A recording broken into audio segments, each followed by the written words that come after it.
Hello, everybody. Thank you for joining us this afternoon for the Gilman information session. My name is Shay Masterson with the Office of National Scholarships Advisement here at ASU. I'm here to speak with you today a little bit about the Gilman Scholarship, but I also have some colleagues here to share a bit about studying abroad in general. So I have Max from the Global Education Office and Alicia, who is a former Gilman scholar and ASU student. So they're both going to be sharing with you as well today.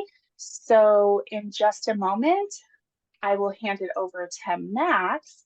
But just to give you an idea of our overview for the next hour or so, we're going to give a broad overview of studying abroad. What are your options? What are your steps? What are your resources? And this is just a broad overview.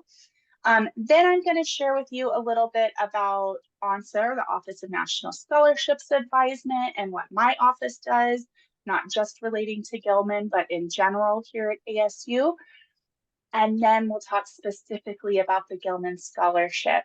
And we'll finally wrap up with some resources and next steps that you have at your disposal as you move forward and hopefully apply for the Gilman Scholarship. So that just gives you a general snapshot of what we'll be covering in today's session. And before we do that, I like to just kind of get a sense of who's in the room with us.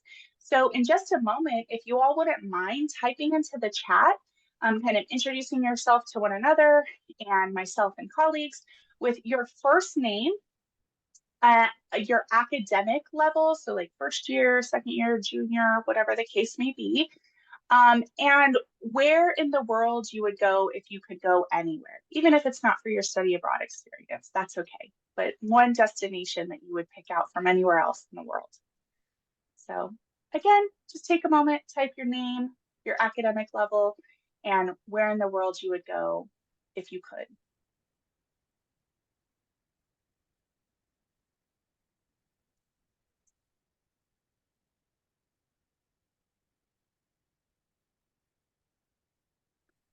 Starting to see some responses pop in. Australia, Eastern Asia, great.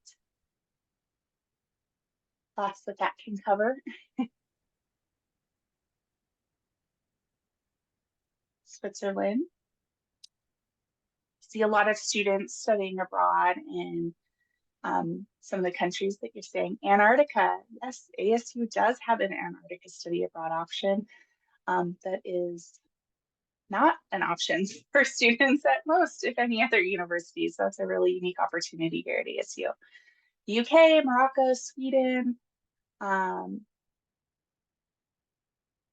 maybe Bhutan, changes. Yes, lots of places we'd like to go. Great. Hey, still seeing some responses come in. Thank you so much for sharing that. Gives us an idea of who we're joined by today. And as you continue to type in your responses to the chat, we'll go ahead and get started.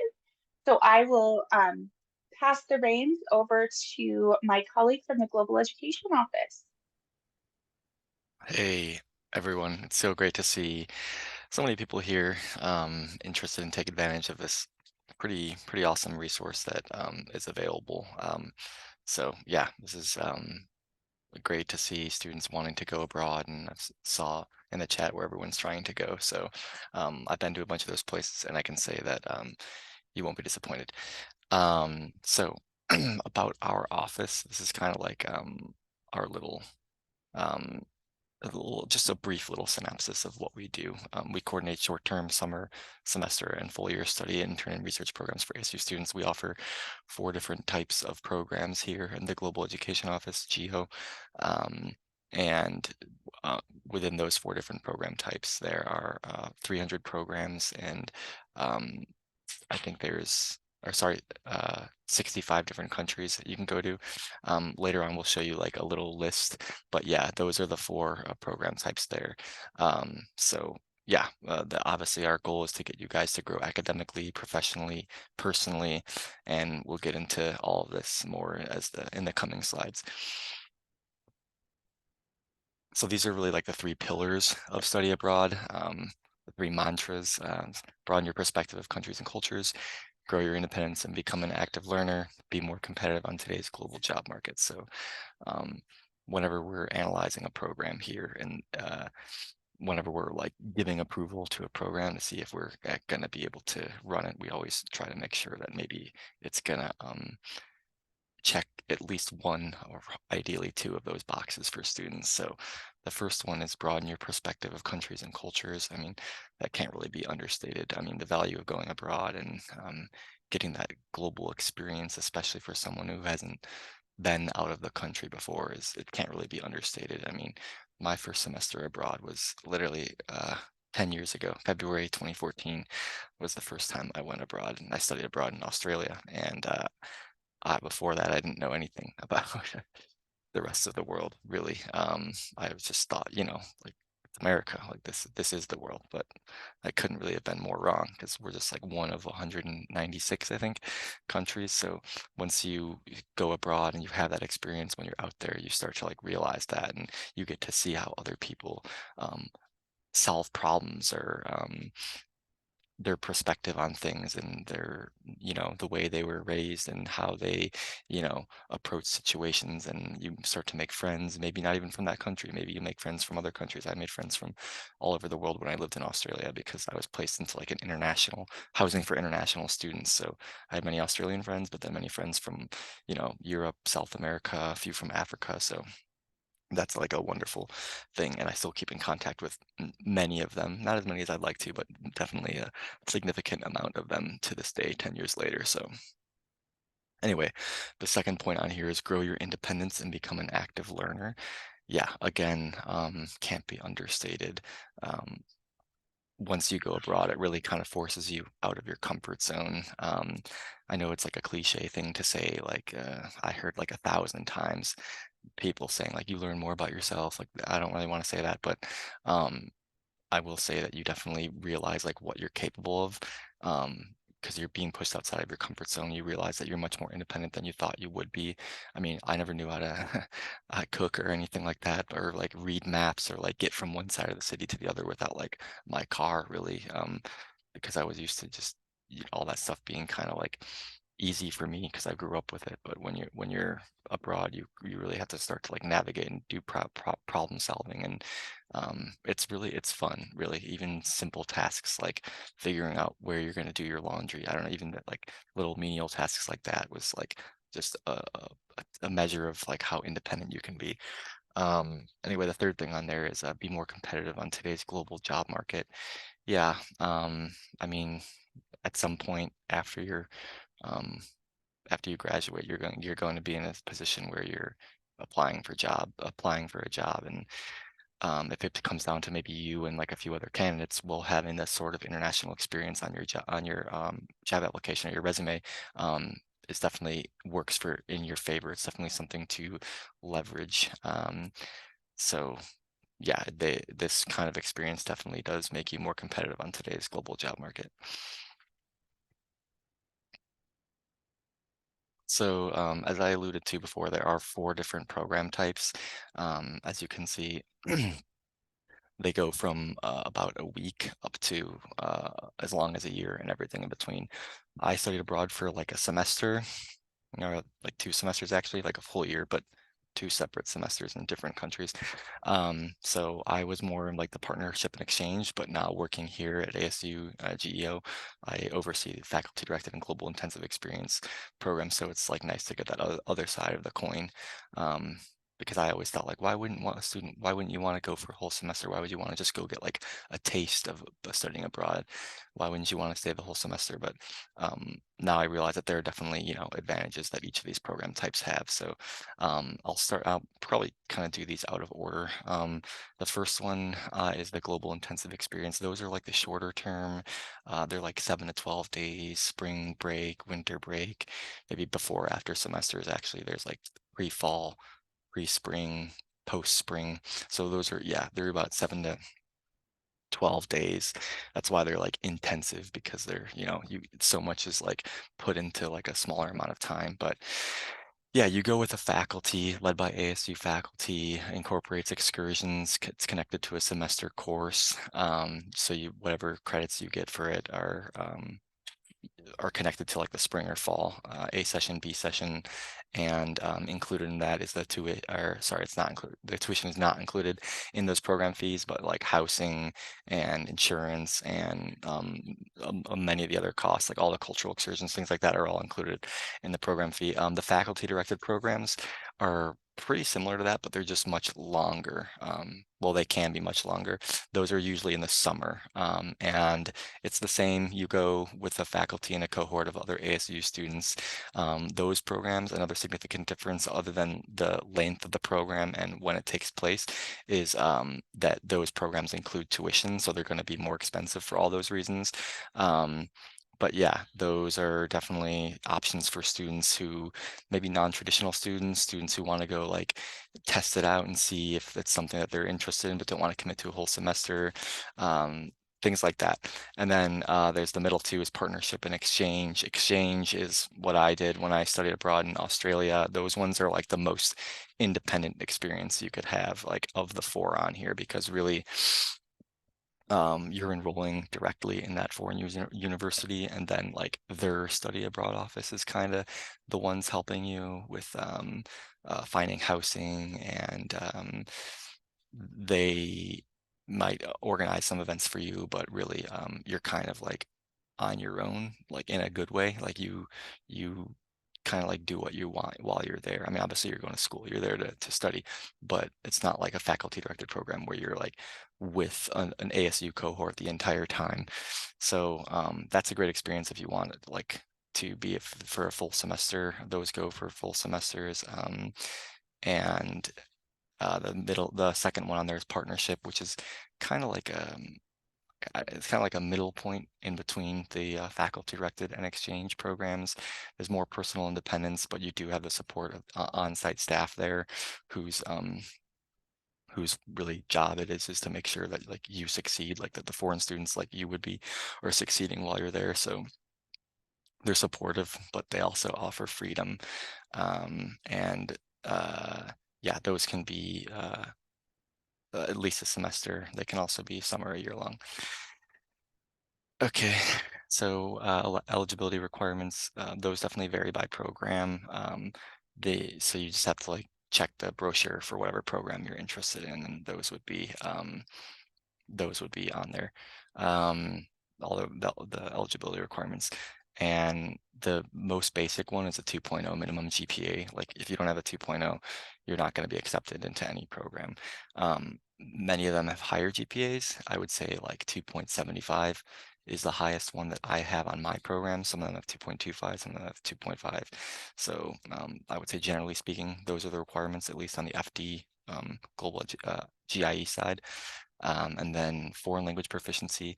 Most programs don't have that. Some of them do, especially programs that are like language immersion programs. I mean, they do like you to have like at least like a cursory knowledge of that of whatever language it is that you're going to be speaking in that country, just to make sure that you'll be successful. We don't want to put you in a position where you will not enjoy the program.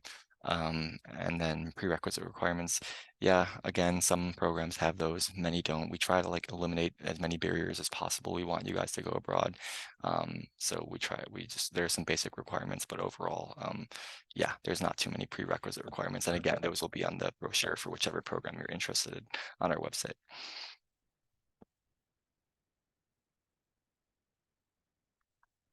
Okay, so this is I don't know if this is quite a comprehensive list, but this covers most of the destinations you can go via our office. The ones on the left are the preferred non-traditional destinations, and then the ones on the right are the more popular destinations. So um, I think when you guys were putting the places you're going or you want to go in the chat, I think most of them were actually in those other possible destinations on the right. And I know Gilman seeks to prioritize enrollment in the non-traditional destinations. So if you applied for a program and somewhere there on the left, you'd probably be more likely to get in. Then I think there's like a 1 in 2 chance, I think was the last statistic I heard, that you'd get into one of those programs, and on the other side, or that you get the award for one of those programs, and on the other side it's more like 1 in 6, so you could look at it as like a 1 in 4 chance if you want. But yeah, that's a pretty broad list of all the programs that you can apply to via Gilman. So how much does it cost? Obviously, that's a huge, probably the number one reason that prevents students from going abroad. We do um, definitely prioritize ways to find to, to make programs as affordable as possible. We offer a variety of scholarships. We have offered like I think over like $1 million this academic year so far in scholarship award to students. So, but yeah, obviously they are going to have price tags and they aren't going to be as affordable as we would all like them to be. But anyway, um, those cost sheets, you can see them there. There's the example for faculty directed and exchange. Those are all going to be on every one of our program brochures. There's going to be a program cost tab, and you can go in there. And then it's really important to note the distinction between those first items in the billable subtotal and then the non-billable, because students always think that often students think that the program fee is the total. For example, in that faculty directed one, it says total 9,560. And that's not the case. The total for the program fee is 6,640. That's the billable subtotal. That's what you owe ASU. Everything else on there, and this is actually a little bit outdated because the COVID contingencies on there, but everything else out on there is like a like a conservative estimate of what we think you may pay. For example, like maybe if it's like a 3-week long program, you might spend $900 on meals. You might not. Some people may, some people may not. It's really up to you. But I think when you're doing the Gilman application, they want you to subtract those non-billable costs because they would only cover what the billable subtotal is. So yeah, just go ahead and look at those on our program cost sheet for anytime you're interested in one of the programs. Sorry, I'm just going to interrupt for just a moment, Max. They actually want you to include the non-billable as Oh, well. really? Okay. Yes, it's just the personal expenses line item under the non-billable Oh, that you want okay. to include in Gilman. I And interpreted we'll talk a personal little bit expenses more as about that when non-billable. we get Okay. into those details too. Okay. I All right. apologize for that. No, no, no, that's okay.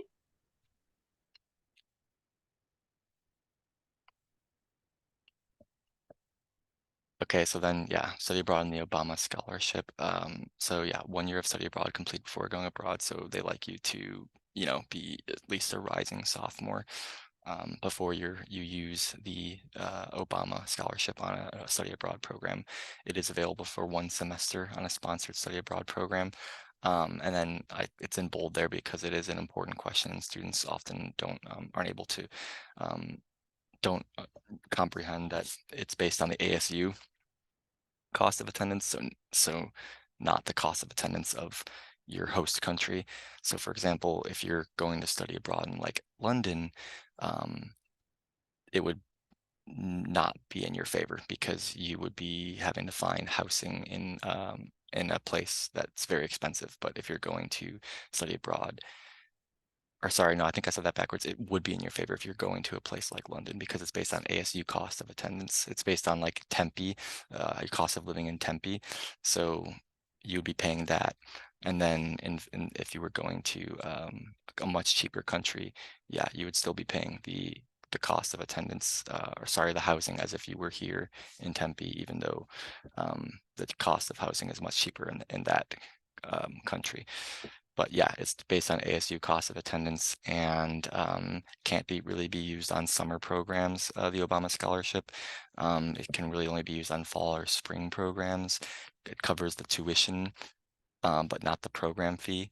So for like a GIE program, for example, that they don't have the tuition included, it would just cover the tuition of that, but you would be responsible for the program fee. Yeah, I think that pretty much covers that. If you have any questions, you can contact financial aid and scholarship services.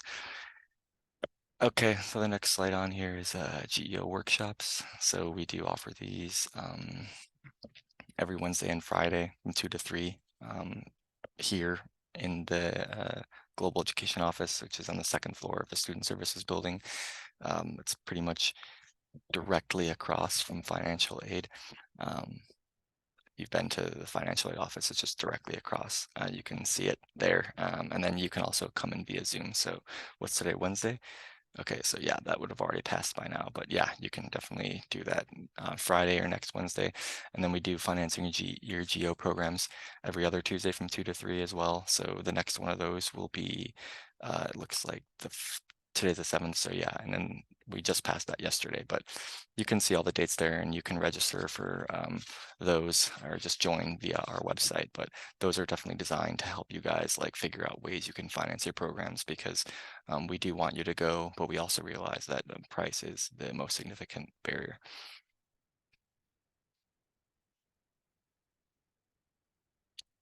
Okay, yeah, so then these are just some deadlines. So post-spring deadlines, depending on what session. If it's session A, it's going to be December 1st. If it's session B course, it's going to be January 31st. So those deadlines are actually just passed. And then summer, which is probably our most significant application deadlines, March 1st.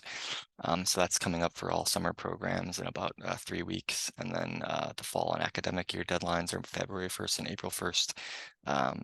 The spring deadlines are June 15th, September 25th, and September 25th is the same for winter break and pre-spring programs. And then spring break is November 15th. So again, all of this information is on our website. But if you're trying to go on a summer program, I would say, you know, we have 3 weeks left, so it's not like you don't need to rush too much, but it is coming up. Yeah, so this is a QR code you can scan. It'll take you to our website where you can, you know, definitely expand upon everything that I've just been informing you of throughout this presentation. But also, if you have any more specific questions about a program, you can always contact whoever the international coordinator is on the program brochure that you're interested in. You can make meetings with us that way too. We all have, meeting time reserved for meeting with students every week. And then, yeah, there's the email and the call and the contact numbers too that you can contact us via. Um, I think that's the end of my part of the presentation. So yeah, I'm happy to take questions now. So Max, we did have one question come up in the chat while you were speaking. It asks, are UCAS programs partnership programs? Was that by any chance supposed to say USAC, USAC? Because those are partnership programs. Um, I would need to know. I'm not sure what that acronym is for. I would need to. So it looks like maybe we, Oh yeah, I was yes, right. I yes. was right. And you know how I knew that so quick is because I did a USAC program in Spain. So that's what I figured. But yeah, that's would be like a partnership. Great, thank you. Other questions for Max? Either in the chat or you can unmute yourself.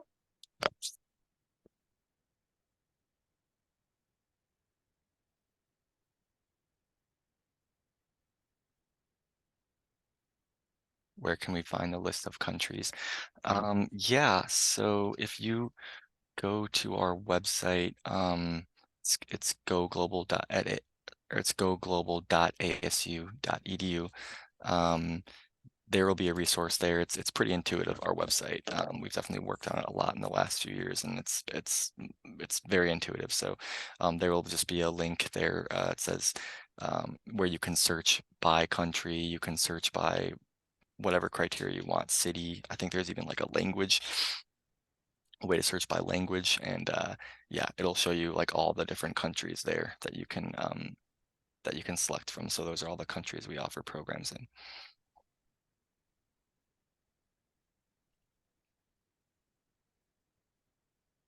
About the USAC programs, how does the billing work for student financial aid as a tuition through ASU? Um, I would say that's more of like that's not entirely an easy question to answer. I would say that's more like a question to speak with USAC, but how does the billing work for student financial aid? Yeah, and also if financial aid would definitely be able to, I wouldn't want to give you any wrong information about that because sometimes it does vary. So I would say contact them about that because that's not really something that like our office oversees. But generally speaking, yes, the tuition is through ASU. And you will find with both the Global Education Office and with the Office of National Scholarships Advisement, a lot of times specific questions or questions are going to vary depending on very specific circumstances, both in terms of your individual circumstances as well as the specific circumstances of the chosen study abroad program. So you'll get an "it depends" or "it varies" a response from folks in both of our offices often. Yeah, that's kind of our unofficial tagline. It depends. Well, I haven't seen any other questions come through for study abroad in general, but keep in mind there's that Study Abroad 101 session that the Global Education Office offers. And the recording of this session, as well as the slides from this session, will be shared with everybody who registered for today. So you'll have access to that information moving forward as well. At this time, I'm going to move on and I'm going to have Alicia join us and introduce herself. She is one of our Gilman alumni ambassadors here at ASU. She has studied abroad a couple of times, and I just welcome her to share a little bit about herself and her study abroad experience. Thank you, Shay. Hi, everyone. My name is Alicia Oriones. I am, like Shay said, a Gilman Alumni Ambassador, and I also work with the GEO Office as a student recruiter. I'm majoring in communication. My minors are in Korean and Japanese, which is why I initially decided to study abroad. I knew it would be good for language, and I also heard about the amazing scholarships that are out there. So I was like, you know what? If I can go abroad, learn language, and have it paid for, like that would be great. And so my first program, I applied to South Korea over the summer. I was lucky enough to receive the Gilman Scholarship during that year and was able to complete my program almost completely fully paid for. I think I only put like 500 out of pocket for the whole 6 weeks, which was really good. This was my first time going abroad, except for Mexico, but that's my home, so I never really counted. But yeah, it was a very big change. And like Max said, like you really get to learn so much and like not only about the host culture, but also about yourself and growing your independence. That was really big for me. I get lost very easy. I don't know how to read a map, but I was able to like get on trains in a different language. So it was all a very cool learning experience. I recommend it for even for people that are not interested in language learning. It's just really cool to go abroad and see the different types of experiences that you wouldn't normally have here. All the food that you can eat, of course, it's a really good benefit. And also, like Max said, once you go abroad, you can't get enough of it. So the next school year, I applied again to go to Japan for the spring semester. And I took advantage of the Obama scholarship during that time and was able to go once again. I stayed with the host family and I lived with them for 5 months. I'm still really close to them. I got to network a lot while I was there. I had professors that are reaching out to me asking if I want to study abroad for my master's degree, and they're like, I'll write you recommendation letters. And I would never have that opportunity if I hadn't studied abroad in the first place. I got to meet so many international friends while I was there.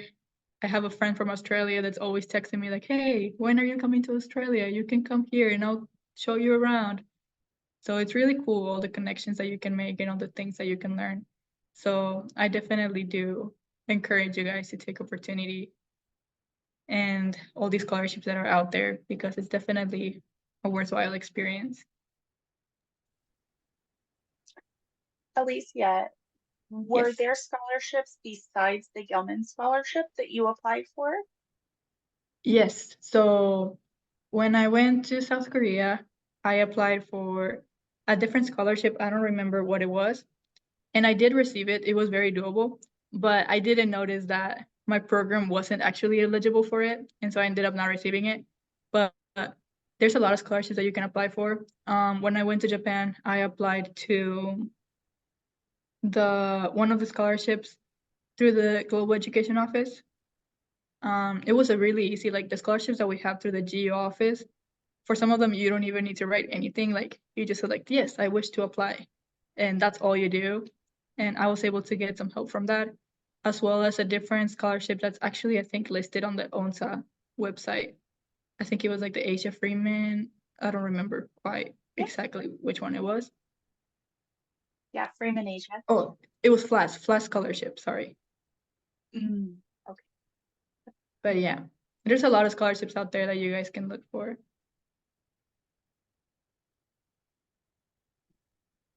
Yeah. Well, thank you so much for sharing that with us.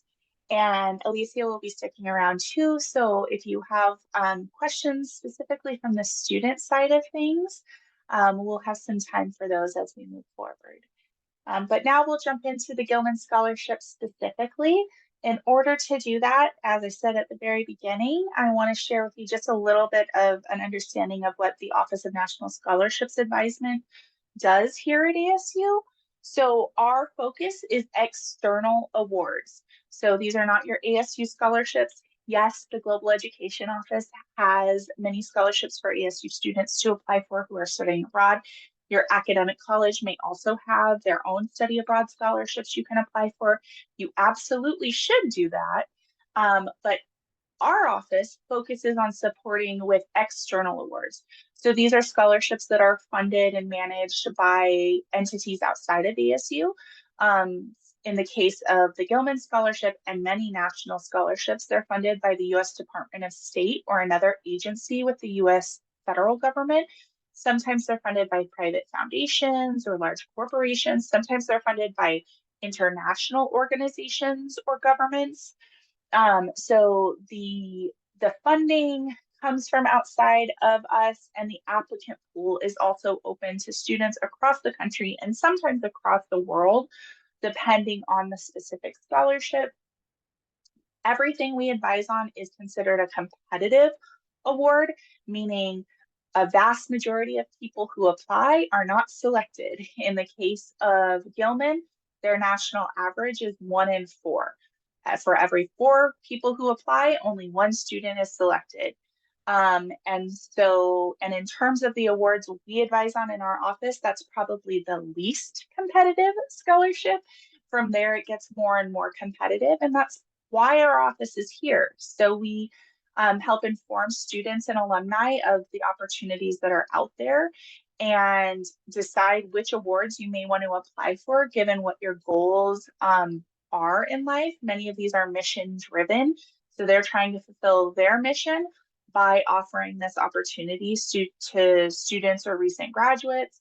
And so we see, does your goal match up with whatever mission that they're trying to fulfill? And then once you've decided to apply for something like Gilman, we're here to give you guidance and feedback all through the process of applying. So we do that in a variety of ways that varies by program.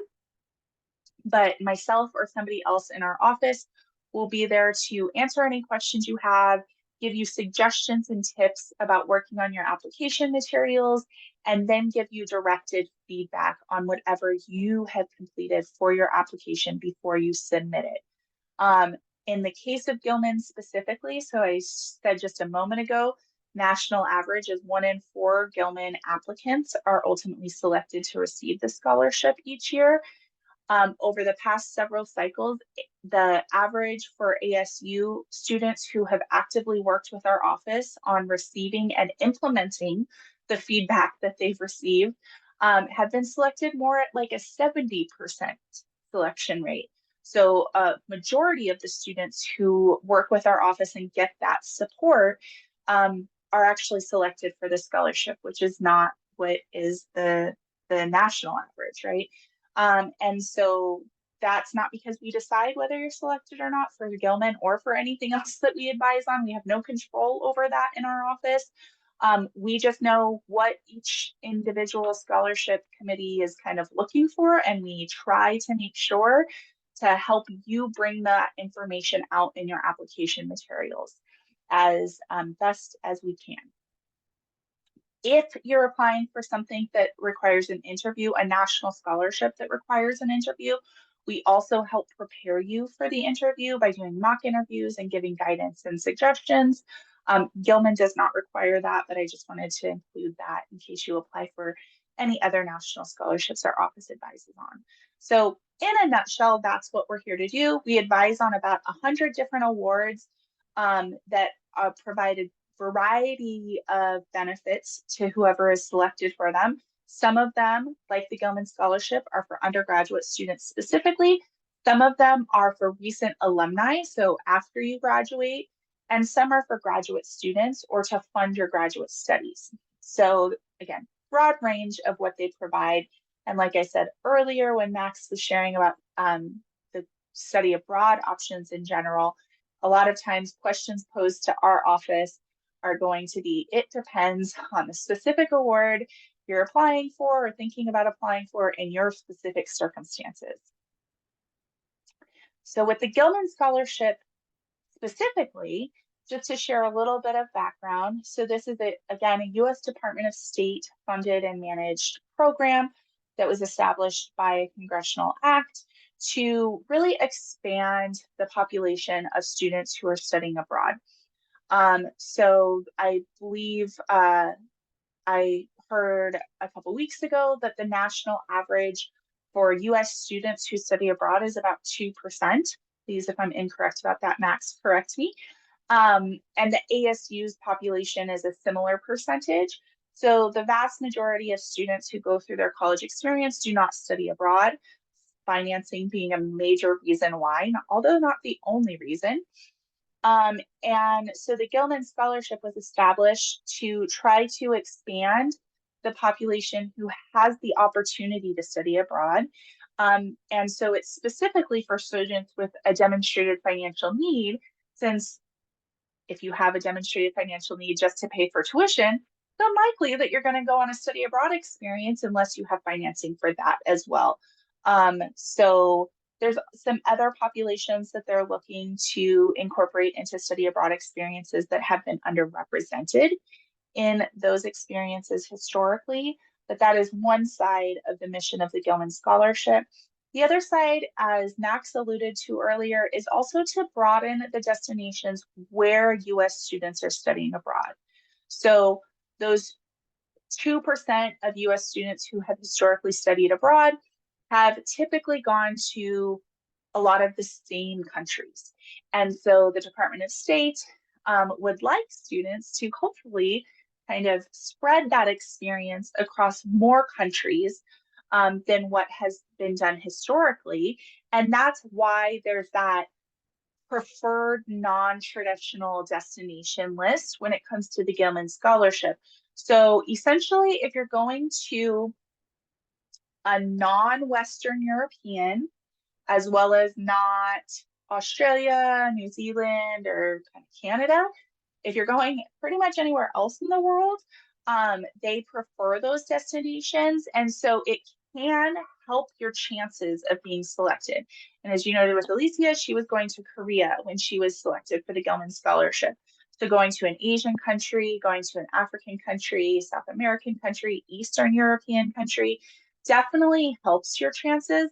That's not to say you will definitely be selected if you're going to one of those regions of the world. And it's not to say that you will not be selected if you're going to one of those traditional destinations. It's just to mean that they're trying to spread that experience a little bit more than it has been. So who is eligible for the Gilman Scholarship is the basic eligibility is as follows. You must be a U.S. citizen. That's the case with pretty much all U.S. Department of State funded scholarship, fellowship, internship opportunities. It's not something we decide in our office or at ASU, but you do have to be a U.S. citizen. You have to be a current undergraduate student, both when you apply for the scholarship and when you're going to use the scholarship. So you can't be applying for it and then using the funds after you've already graduated.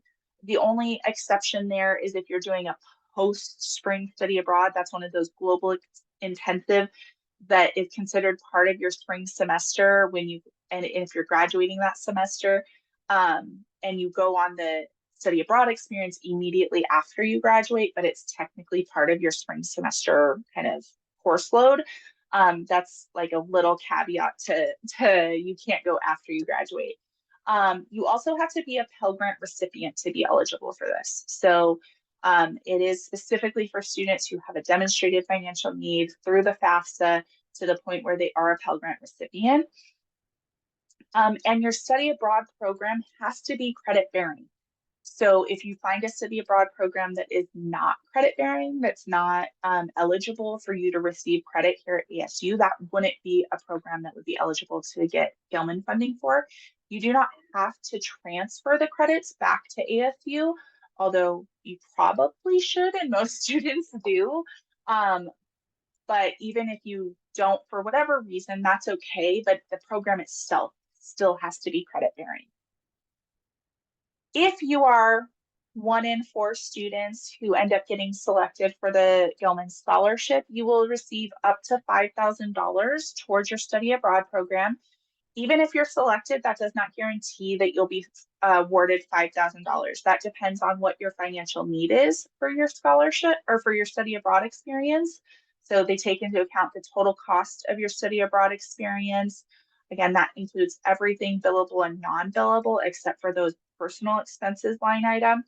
And they take into account if you have any other aid, excluding loans, that will help fund your study abroad experience. So that's taken into account in how much you're awarded, as well as the strength of your application is taken into account.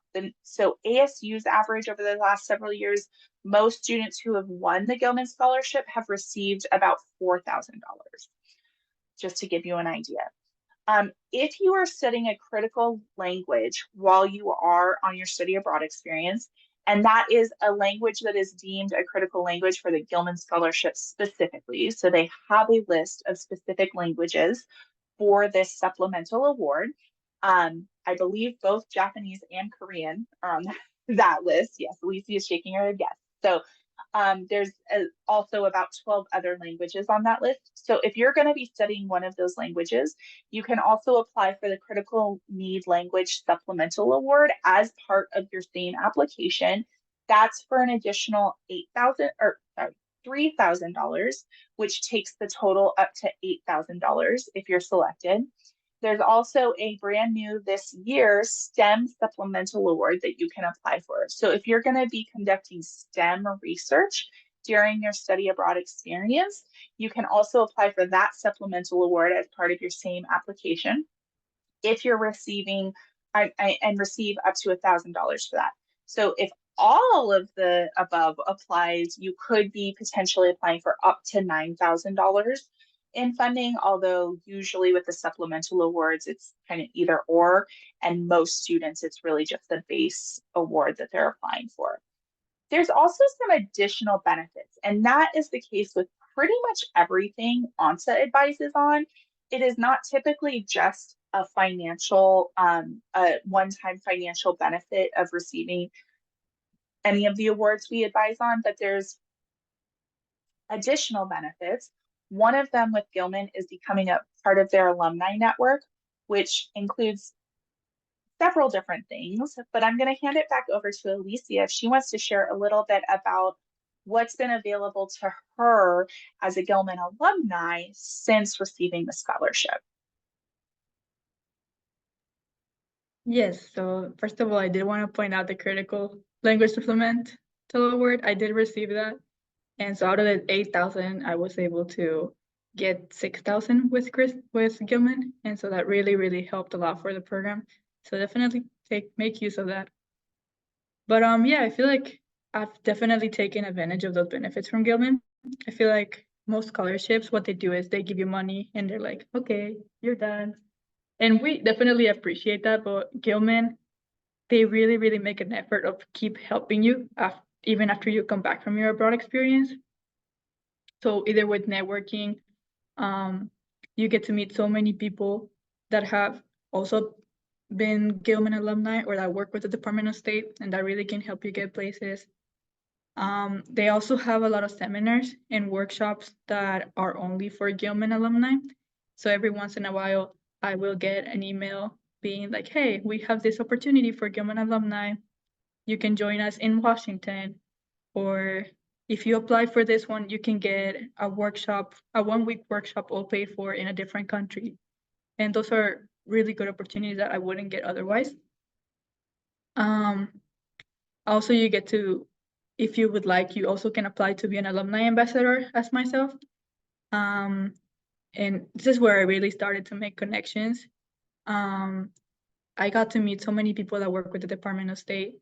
And at first, like how Shay said, you have the non-competitive eligibility. At first, I thought I wouldn't use that at all. I was like, I don't really need that. But now that I came back from abroad, my career's goals have changed, and I'm starting to look into maybe becoming a foreign service officer. And so maybe working with the Department of State. And so in those cases, this would come in handy. And also the people that I have met through Gilman, I have met people who are working now abroad as ambassadors and embassies, or working as foreign service officers, and I have the ability to talk to them if I ever need to. So it's a pretty cool thing to have. But yeah, there's a lot of things that you can take advantage of. Of course, there's always people who will ignore those emails from Gilman. They're like, yeah, I don't really want to participate, or I don't really need the workshop. But they're there for you, so it's a great tool that you could make use of. Thank you, Alicia. So yeah, again, even though scholarships in general oftentimes are just here's some money, which is great, right? In the world of national scholarships in our office, most of them have added benefits beyond just the money. Sometimes that's formal benefits, sometimes that's informal benefits. Um, but yes, added benefits for sure. So what is Gilman looking for so that you're 1 in 4 who actually gets to receive the scholarship and then have the added benefits of being an alumni of the program? They definitely want to see a connection between where you are going to study abroad and why you are going to study abroad in that program. So they would not provide this scholarship if they did not see the benefit to studying abroad in general for any student, regardless of what your goals are. To select you for the scholarship, they want to know how that specific place and that specific program is going to help you achieve your specific goals. Okay. Doesn't mean you have to have the rest of your life figured out. Doesn't mean that your goals can't change like Alicia's have, right? But they want to know, as of right now, how is this program fit into your overall plans of success towards whatever it is that you're wanting to do? They also want to know that you're going to have a positive impact on your host community while you're abroad and on your home community when you return. And that's done in a few different ways in the essays, which is something that we talk about a little bit more in depth once you get started on the application. But they want to know that you're going to be a positive representation of US abroad and a positive representation of Gilman once you return from your study abroad experience. They also want to know within reason that you are prepared to be successful in a study abroad experience, right? Going abroad in general can be a challenging experience. Going abroad to do academic studies can be even more challenging. So they want to hear about in your application materials the skills and experience you have that show them that you're going to be successful once you're in that other country. And then remember, beginning of talking about the Gilman Scholarship, they're aiming to broaden the student population who is studying abroad, who is representing the US while in these study abroad experiences. So they also want to hear about how you as an individual, given your own background and experiences, contribute to that diversity. So that's a bunch of different types of communities and experiences that you may or may not have. Having a demonstrated financial need is part of that, which everybody who's eligible fulfills that kind of community of folks who have been underrepresented in study abroad experiences. But that's also other categories like first generation college students, first generation Americans, racial and ethnic minorities, non-traditional students, transfer students, online students, students in fields that are underrepresented in study abroad, like STEM or nursing. So there's a lot of different categories of diversity in terms of study abroad that they're looking at. And that's something that they take into account as well. And again, all of these things are stuff that you highlight in your essays, which you'll get into once you're working on the application and working individually with our office on your application materials. So there is a separate application timeline for the Gilman Scholarship specifically. So earlier we shared the deadlines for the study abroad programs, but then for the Gilman Scholarship, it depends on when you're planning to study abroad. And you don't have to have already applied to the specific study abroad program that you want to go on unless that deadline has already come and gone. But you do have to have at least identified that program and know when that program is going to take place in terms of what academic term it will take place. Because when that study abroad experience is going to vary when you would apply for the Gilman Scholarship. So in general, there's 2 application deadlines a year, one in March and one in October. If you want to apply in the current cycle, which is due in March for the Gilman Scholarship, your plans to study abroad must begin sometime between May 1st of this year and April 30th of next year. Okay. So sometime in that, kind of 12-month period is when that study abroad experience must at least begin, if not totally take place. That application opened in mid-January, closes March 7th is the exact date for this year.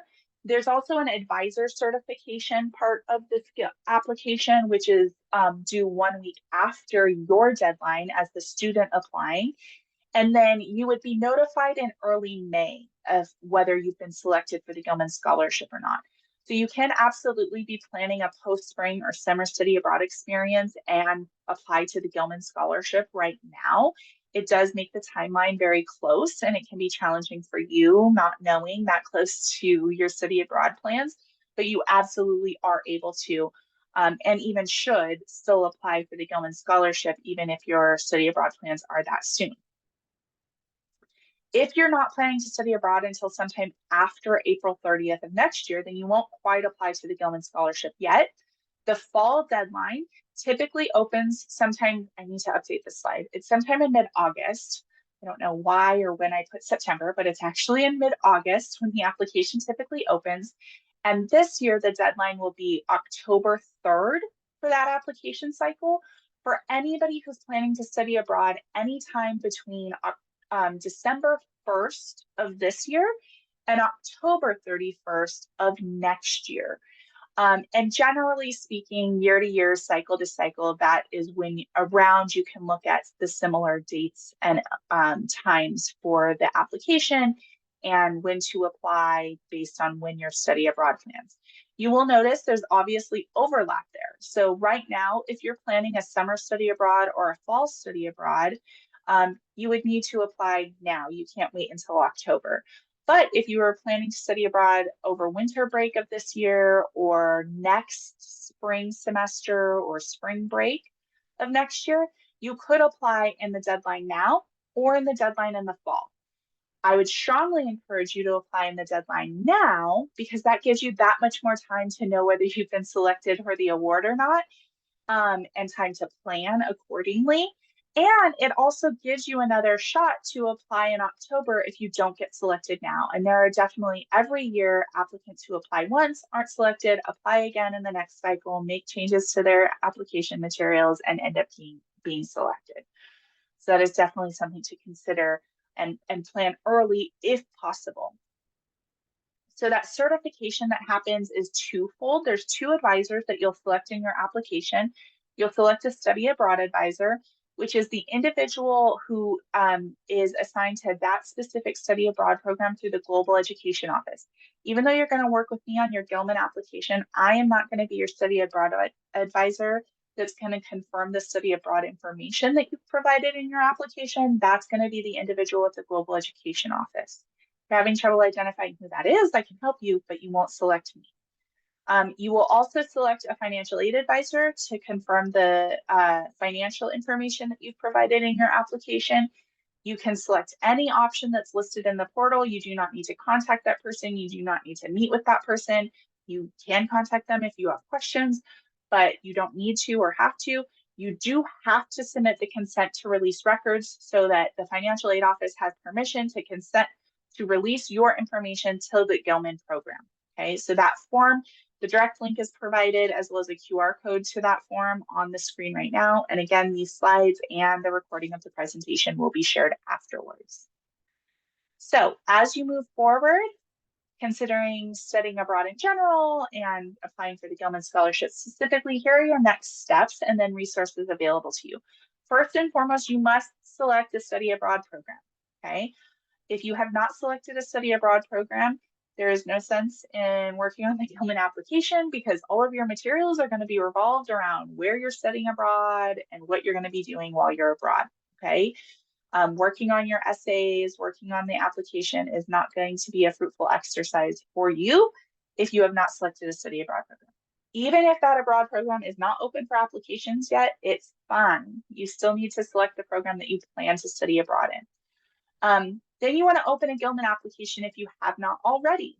Once you have selected your study abroad program and opened a Gilman application, you can schedule an intake appointment, a Gilman intake appointment with my office, where we can get started talking about the tips and suggestions of things to include in your essays and how to get started with those. You will also be invited to join our Canvas page where we have some direct self-paced resources for advice and guidance on getting started with your essays, as well as just some like general FAQs with the Gilman Scholarship application in general. Once you have started writing your essays, you can schedule Gilman draft review appointments with my office, and or you can email me directly your drafts to receive feedback on those. So there's two different options to receive feedback as you work on those essays. So you don't have to work on them completely on your own. There's resources and support available to you through our office all the way through up until you submit your application. If you're working on it now, that would be on March 7th, on or before March 7th, ideally before March 7th. But you have until March 7th. So again, those are the next steps and resources. My name and email address are on the screen. The direct link to our website, which is where you can schedule an appointment with our office, is on the screen. Again, these slides will be shared with you afterwards. And I'll also email you, so you will have my email address as well as the link to schedule an appointment if and when you're ready. As Alicia alluded to, there's also other scholarships that we advise on that are listed on our website too. So you're also welcome to take a look at that database at any time. Some of them may also be applicable to your study abroad plans, but then some of them may be something completely different. There's also some graduate school funding opportunities that are listed on there.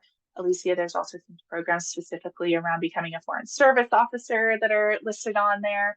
Not all of them are Department of State related or study abroad related, though. There's many on there depending on kind of what your goals are for the future. So that concludes the presentation. I haven't seen any questions pop through on the chat, but I am going to be available for any questions at this time.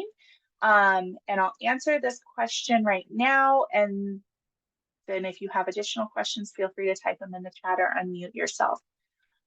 So countries like Turkey are on your list of non-traditional countries, aren't in the GEO program search. Do those programs exist now? If so, how do we find them?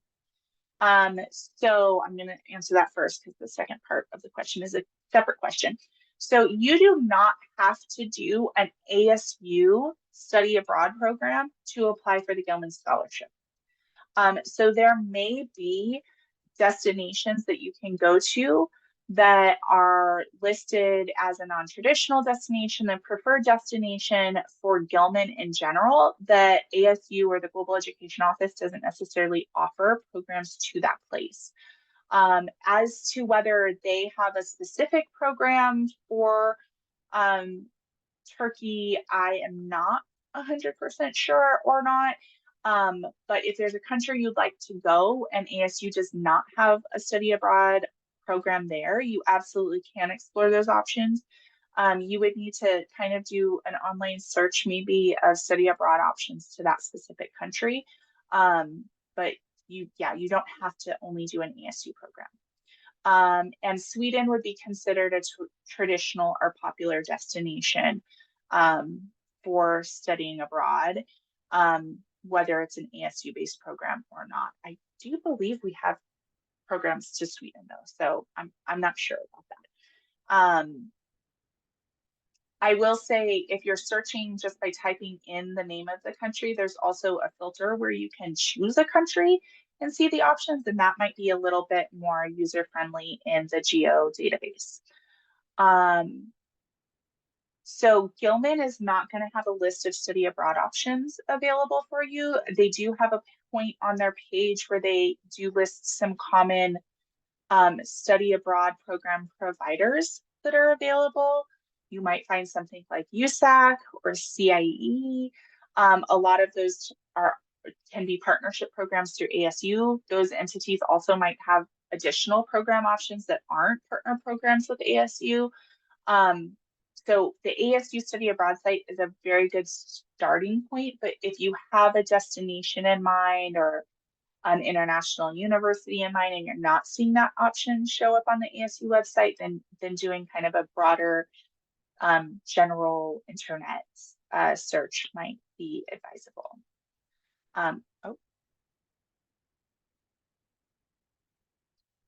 That was just like I thought we were talking about Sweden, right, with the country. Yeah, Yeah, I knew we had Sweden options. Yeah, so I found Sweden, the country Sweden, and I clicked that and it brought me to this list of a few different exchange programs we have there. Application deadline's March 15th for the the next academic year or fall semester. So it is possible you maybe applied a different filter as well. So you can apply multiple different filters in different sections of the database. And if you have something else like either typed into the search bar or a different filter applied, that's going to narrow down your choices. The more filters you apply, the less choices are going to show available, because like if you were selecting your academic college or major as one of the filters, there may be a program to that country, but it's not offered specifically within that academic major or college, but you don't necessarily only have to do programs within your academic major or college. So it could have been maybe some other filters being applied either purposely or accidentally. So great, thank you, Max. Also another thing, I don't want to insult your intelligence, but like you do have to scroll down and hit the search button at below. Sometimes students think that they have to just go back and hit the program search button up top and it just refreshes the page. So perhaps that's what happened. I don't know. Gotcha. Yeah, you know, technology, it can be a little finicky, but yeah, I don't even see Turkey as an option in the country list, so I'm guessing it's probably not. Oh, yeah. But Sweden is that stuff. Anyways, use it accordingly. That's okay. It happens.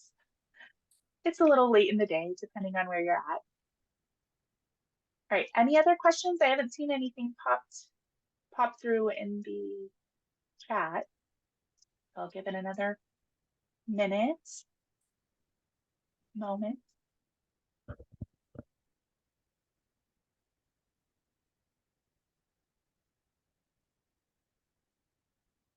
Well, thank you all so much.